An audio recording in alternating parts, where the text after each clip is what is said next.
আমরা চাই না ভারতে তুমি অ্যাপেলের ফ্যাক্টরি ম্যানুফ্যাকচার করো। ভারত নিজের খেয়াল নিজে রাখতে পারে। বক্তা হলেন আমেরিকা প্রেসিডেন্ট ডোনাল্ড ট্রাম্প।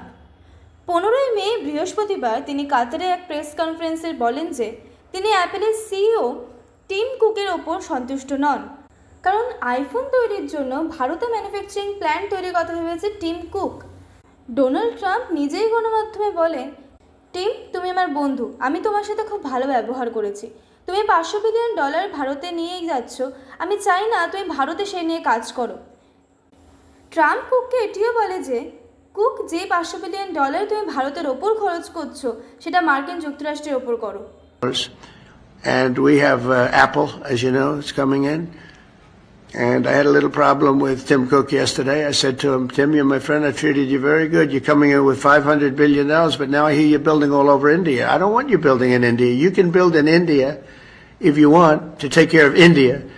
ভারতে অ্যাপেলের অ্যাসেম্বলি পার্টনার হলো ফক্সকন। সোমবার 12 মে ভারত সরকারের কাছ থেকে এসসিএল গ্রুপের সাথে যৌথ উদ্যোগে দেশে একটি সেমিকন্ডাক্টর প্ল্যান্ট নির্মাণের জন্য অনুমতি পেয়েছে। বিশেষজ্ঞদের মতে আইফোন ম্যানুফ্যাকচারে মার্কিন যুক্তরাষ্ট্রে স্থানান্তর সম্ভব নয়, কারণ মার্কিন যুক্তরাষ্ট্রের সকল পণ্যের দাম অত্যন্ত বেশি।